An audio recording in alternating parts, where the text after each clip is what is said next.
classificação das reações.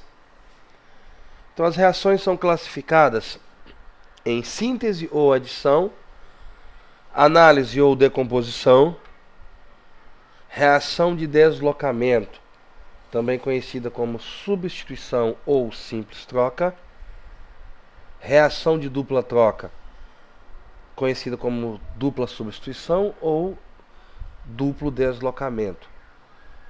Então vamos aí falar da primeira, reação de síntese ou adição. É quando duas ou mais substâncias reagentes produzem apenas uma única substância. Vamos analisar. Nós temos aqui o óxido de cálcio mais H2O. Então, óxido mais a água. Então, juntos, nós podemos trabalhar da seguinte maneira. Aqui nós temos o cálcio, que é da família 2A, é um cátion. Vai se juntar com a água, que também tem um cátion, que é o hidrogênio. E nós temos aqui os oxigênios, que são considerados da família 6A, então os dois são ânions. Observe que nós temos aqui dois elementos iguais participando das duas fórmulas. Então, a tendência é que queiramos fazer assim: CaH2O2, mas isso está errado. Lembra que nós já comentamos sobre a presença de oxigênio e hidrogênio numa reação? A tendência é que, seguindo lá o princípio da neutralização, nesse caso aqui, por nós termos oxigênio e hidrogênio na mesma fórmula, a tendência é que esses elementos se juntem, mas formando a fórmula que nós conhecemos como base. Então observa a nova estrutura, Ca parêntese OH2. Ah, por que parêntese? Porque se nós observarmos aqui, eu tenho 2 oxigênio e 2 hidrogênio. Então, colocando entre parênteses, nós teremos 2O e 2H. Então, nós teríamos aí o hidróxido de cálcio. Vamos ver outra proposta. A proposta do nitrogênio mais 3H2. A junção dos dois elementos. Então, observa que aqui nós temos no hidrogênio o 3, que significa moléculas, e 2, que significa quantidade de elementos, né? Quantidade de átomos, de elementos atômicos aí. Então, quando nós vamos fazer uma reação de adição, nós temos que observar esses valores. A proposta é que esses valores, eles se invertam. Tá? A setinha ficou colocada errada aí, mas vamos pegar o princípio de que vai haver uma inversão. O que está em cima passa para baixo e o de baixo para cima. Isso vai acontecer também com o nitrogênio. O que está embaixo passa para cima. Molécula vira número atômico vira molécula. Vamos ver essa proposta. A proposta seria 3H2. Então, o 2 iria para frente e o 3 iria para baixo. Só que, né, de tamanhos reduzidos.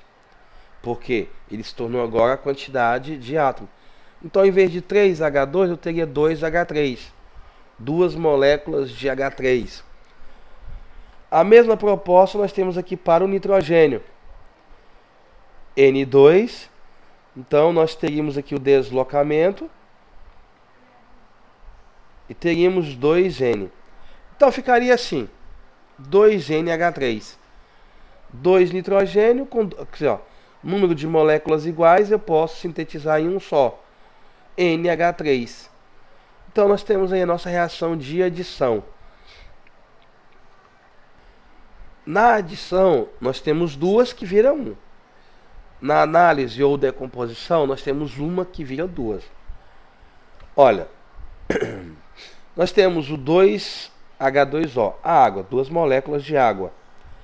A proposta inicial é, vamos dividir essa molécula ao meio. Aí, ao fazer essa divisão, nós teríamos 2H2 mais O2. Por que o O2? Porque o 2 que está aqui na molécula da água vale para o oxigênio também. Então nós temos 2H2 mais O2. Vamos ver aqui outra proposta. CaCO3. Primeira coisa, dividimos ao meio. Por quê? Vamos identificar o que nós temos. Nós temos o Ca da família 2A sendo o cátion. Nós temos o 4A, que é o carbono, e o 6A, que é o oxigênio. Os dois é ânion. Professor, carbono é um ânion? No momento, sim. Porque se lembrarmos, o carbono ele é neutro. Ele pode ganhar 4 ou ele pode ceder 4. Mas observe que nós estudamos a tabelinha dos ânions e lá nós percebemos que existem elementos que, ao se juntar com outro, formam uma molécula só, formam um composto só. Tipo SO, PO, NO, BRO, CLO. Então, quer dizer, são os nitratos, os fosfatos, os sulfatos, os carbonatos e assim por diante. Então, aqui ele está se comportando como se fosse um ânion. Então, nós faríamos a seguinte situação. Vamos dividi-los. O Ca e dividimos o CO3. Agora, por que está aparecendo aí a carga de valência deles? Por quê? Por que está aparecendo aqui as moléculas do Ca e do CO3? Olha, quando nós fizemos a decomposição da água, nós decompomos ela no gás hidrogênio e no gás oxigênio. Agora, quando nós fizemos a decomposição, observa que o Ca ele ficou representando um elemento químico e não um gás. Então, isso, eu costumo dizer o seguinte, não é aceitável. Então, esse elemento, o Ca, ele não pode sair da fórmula sem estar o quê? Com uma carga de valência estabilizada. Ele tem que perder esses 2 elétrons. Mas vai perder 2 elétrons para quem? Então, olha, a proposta é o seguinte. Usamos a regra de octeto para montar o produto da reação de decomposição. Olha, a ideia é o seguinte. CaO, porque o Ca tem que 2 e 6, 8. Octeto. Mais o CO2. O carbono pode ser, no caso aqui é 4. E o oxigênio é 6. Então o carbono vai ceder 4, o oxigênio precisa de 2. Mas observe a seguinte situação. Vamos ver o octeto dele. O oxigênio é 6, só que vezes 2, dá 12. Com os 4 do carbono, iria para quanto? Para 16. Então eu costumo dizer o seguinte. Você que é meu aluno já ouviu dizendo isso. Toda vez que a junção das cargas das últimas camadas dos elementos der 8, é octeto. Mas e se der múltiplos de 8? É octeto também. 2, 8, 16, 24, 32, 40, 48 e assim por diante. Então são fórmulas que vão representar o quê? A estrutura do octeto. Seria a razão do octeto, né? Então aqui nós temos a proposta para decomposição. Vamos ver agora a proposta para nós trabalharmos aqui a simples troca ou deslocamento ou substituição, né? Então a reação em que o elemento químico substitui outro composto, formando uma nova solução. Um vai substituir o outro, formando uma nova. Vamos entender isso? Então nós temos aqui o Zn mais 2HCl. Vamos conhecer o que nós temos nas mãos. Nós temos o zinco, que é um elemento de transição. Nós temos o hidrogênio, que é um cátion da família 1A. E nós temos o Cl, que é um ânion da família 7A. Então, a proposta é, um elemento químico substitui o outro, mas vai substituir quem? Eu costumo dizer o seguinte, e você que é meu aluno já ouviu falar isso. Um elemento considerado fraco tira da fórmula o elemento considerado fraco e se junta com o forte. Então, nós temos a seguinte proposta. O elemento de transição pega o ânion tirando o cátion dele. Então, nós teríamos a seguinte estrutura. O hidrogênio larga o cloro e o cloro se junta com o zinco. Então, eu teria o Zn, Cl. Mas está pronta essa fórmula? Não.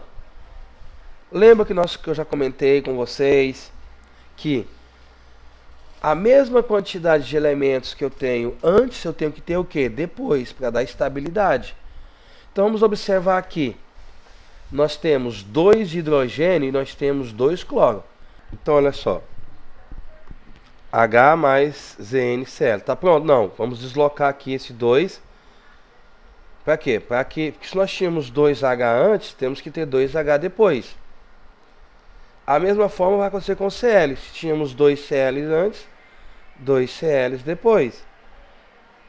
Vamos aqui à nova proposta. Cl2 mais 2NBr. Vamos aqui analisar. Eu tinha o cloro da família 7A, que era um ânion.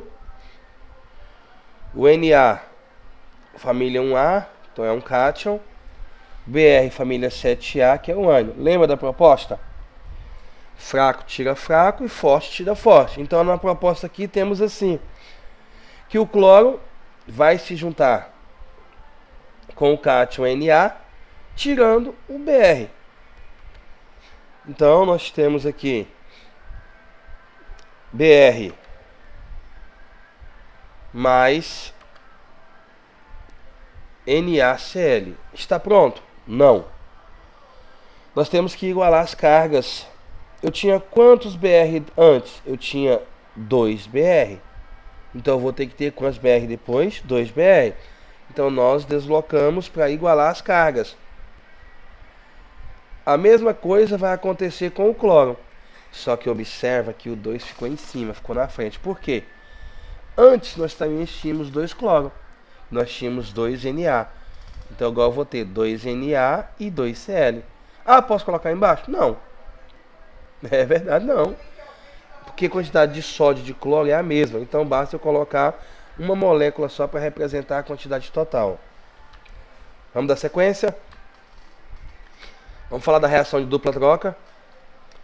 Reação de dupla troca, ou dupla substituição, ou duplo deslocamento. Reação entre substâncias compostas que trocam entre si partes de suas estruturas, formando duas novas substâncias compostas. Nós temos aí dois iodetos de potássio, né, 2 moléculas de iodeto de potássio, mais o PbNO3, 2. Então, olha, vamos identificar o que nós temos aqui.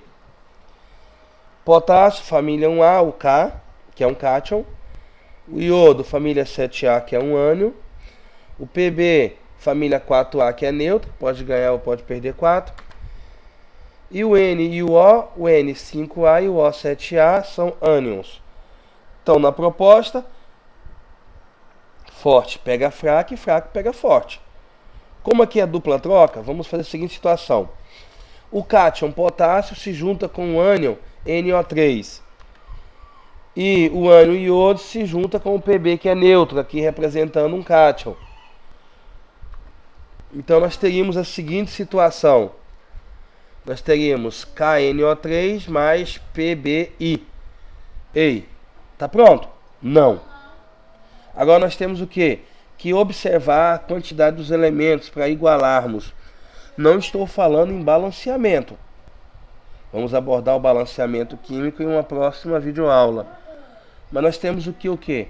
Que igualar. Se eu tinha 2 potássio antes, tenho que ter 2 potássio depois. Ah, professor, por que não foi embaixo? Porque o NO, também tinha as suas cargas de valência. Olha só, o N, como ele está entre parênteses, ele é multiplicado pelo número que está fora. Então eu teria 2 vezes N, 2N. Então, passando o 2 aqui para frente da fórmula, eu vou ter 2K, que também, aqui ó, observe, se é 2K, então vale também 2N. Aqui, eu tinha 2 vezes 3, 6. Eu tinha 6, ó, 2 vezes 3, 6. Então aí nós igualamos as cargas. Mas vamos observar outra situação. O iodo também tinha 2. Ele vai ter que continuar com a carga dele, 2. E aí nós temos o que? A nossa reação de dupla troca. Lembrando, cátion pega ânion e ânion pega cátion. Ou vice-versa. Um forte pega um fraco pega um forte. E não se esqueça de igualar a quantidade de elementos. Mesma quantidade que tinha antes, eu terei depois.